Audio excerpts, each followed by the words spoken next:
Persoalan revitalisasi Monas belum kunjung usai. Meski sudah dihentikan sementara, kini sorotan kembali datang terkait dengan keberadaan pohon-pohon yang ditebang akibat revitalisasi Monas, serta solusi yang dilakukan Pemprov DKI Jakarta untuk menghijaukan kembali kawasan Monas. Kita akan simak faktanya bersama Ami Ardini dalam segmen Fact Check. Silakan Ami.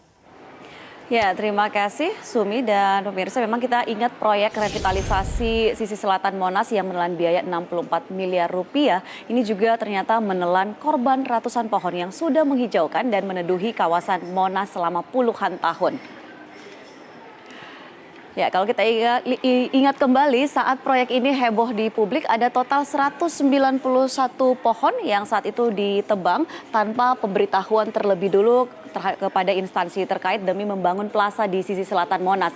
Lalu pohon-pohon yang ditebang ini adalah pohon-pohon besar berusia puluhan tahun, ada yang 30 tahun, ada yang 50 tahun. Nah, alasan penebangannya ini karena akarnya dianggap terlalu kuat dan juga sudah menjalar kemana-mana sehingga sulit untuk dipindahkan. Yaitu antara sulit atau memang tidak mau dipindahkan, ini masih tanda tanya besar kenapa mesti ditebang.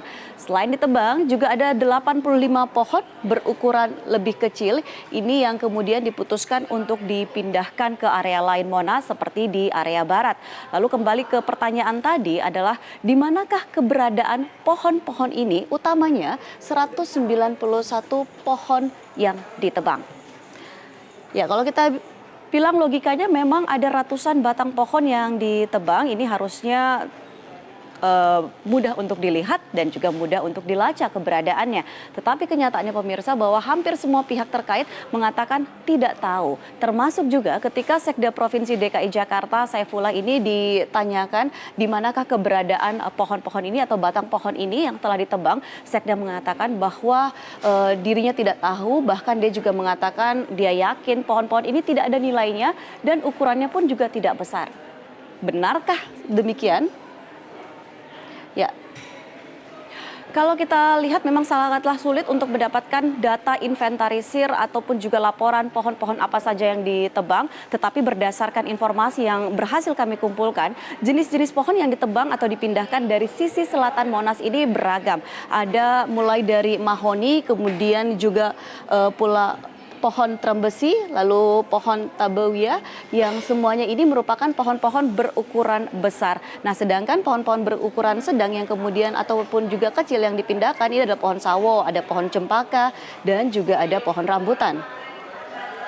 Ya, lalu kalau dibilang tidak ada nilainya seperti yang disampaikan oleh Sekda Provinsi DKI Jakarta, ini sepertinya keliru besar. Kenapa saya mengatakan demikian? Ini dia faktanya, kita akan cek. Yang tentunya Anda juga bisa cek secara mudah di pasaran pemirsa. Ini sebagai gambaran saja, satu pohon mahoni ini dihargai 2,5 juta rupiah per meter kubik.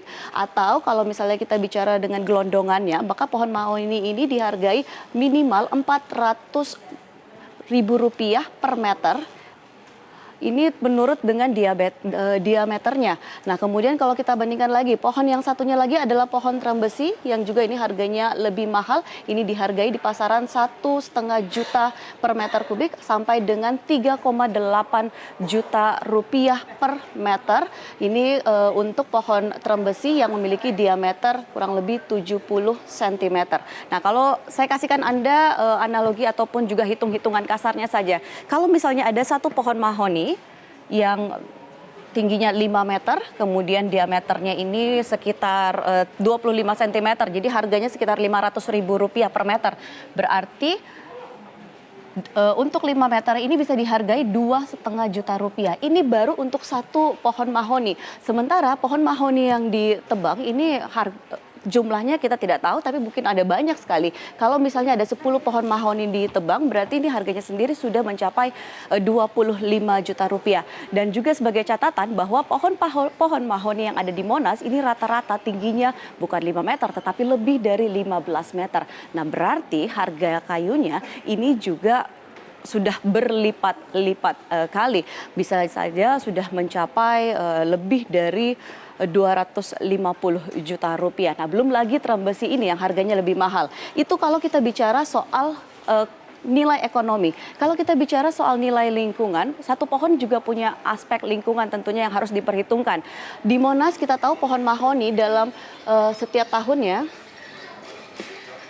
ya, pohon mahoni ini bisa menyerap 295,73 kg CO2 per tahun per pohon. Nah, sementara pohon trembesi yang merupakan pohon yang bisa menyerap karbon dioksida terbesar ini bisa menyerap 28,5 ton CO2 per tahun. Jadi tentunya ini juga kita tahu Monas juga punya fungsi lain yaitu sebagai paru-paru ibu kota dan kita menderita kerugian akibat kehilangan ratusan pohon trembesi dan juga mahoni serta tentunya pohon-pohon jenis lain.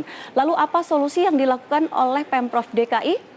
Ya, kalau kita lihat Pemprov DKI memang bertanggung jawab dengan mengganti pohon-pohon ini. Dengan perhitungan satu pohon yang ditebang ini diganti 3 pohon. Sehingga totalnya dari 191 kemudian ada 571 pohon pengganti yang disiapkan oleh Pemprov DKI.